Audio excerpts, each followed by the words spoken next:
नमस्कार सर्व विद्यार्थीनींना प्रजासत्ताक दिनाच्या हार्दिक शुभेच्छा. त्याचप्रमाणे बोर्डाच्या परीक्षेकरता सर्वांना माझ्याकडून सर्वांना हार्दिक शुभेच्छा. विद्यार्थ्यांनो, आपण जे काही बोर्डाच्या सर्व विद्यार्थीनींना प्रजासत्ताक दिनाच्या हार्दिक शुभेच्छा. त्याचप्रमाणे सर्व विद्यार्थ्यांना बोर्डाच्या परीक्षेकरता एक स्टुडंट डेव्हलपमेंट ऑफिसर विद्यार्थी विकास मार्गदर्शकाकडून सर्वांना हार्दिक शुभेच्छा. बोर्डाचा परीक्षा ज्या आपल्याला अटेंड करणार आहात, आपण लिहिणार आहात, त्या अंतर्गत विद्यार्थ्यांना लक्षात घ्या की आपलं स्वतःचं टाईम टेबल आपण आजपासून तयार करा. त्याचप्रमाणे एक बोर्डाचं टाईम टेबल आपल्या ठिकाणी पूर्व दिशेला चिटकून द्या आणि आपल्याला मॅथमॅटिक्स म्हणजे गणिताचे सूत्र आणि सायन्सचे फॉर्म्युले हे तुमच्याकडं उपलब्ध पाहिजेत आणि ते सुद्धा तुम्ही बोर्डाच्या टाईम टेबल शेजारी पूर्व दिशेला चिटकून द्या. अशी एकूण 4 कागद आपले पूर्व दिशेला चिटकलेले पाहिजेत, जेणेकरून आपल्याला स्वतःचं टाईम टेबल, त्याचप्रमाणे बोर्डाचं टाईम टेबल आणि गणिताची सूत्र, सायन्सचे फॉर्म्युले ही तुम्हाला गणित सोडवताना आणि सायन्सचं वाचन लिखाण करताना तुम्हाला त्याचा उपयोग होणार आहे.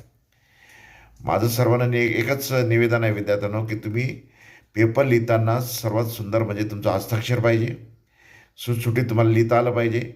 आणि यावेळेच्या परीक्षेमध्ये सर्वांना एक आवर्जून सांगायचं की या परीक्षेच्या बोर्डाच्या परीक्षेमध्ये तुम्हाला CCTV कॅमेरे असणार आहेत.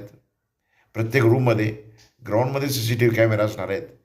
त्याच्यामुळे आपल्या सर्वांनी कॉपीमुक्त ही परीक्षा द्यावी अशी मी तुम्हाला सर्वांना निवेदन देतो, विनंती करतो.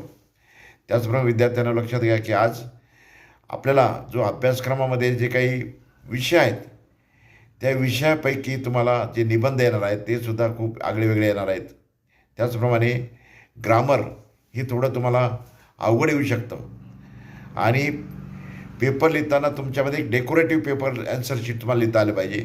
आता आपण लक्षात घ्या की प्रश्नपत्रिका पण आता हा शब्द आता काही काळापुरता बंद झालेला आहे. आपण आता कृतीपत्रिका म्हणू शकतो.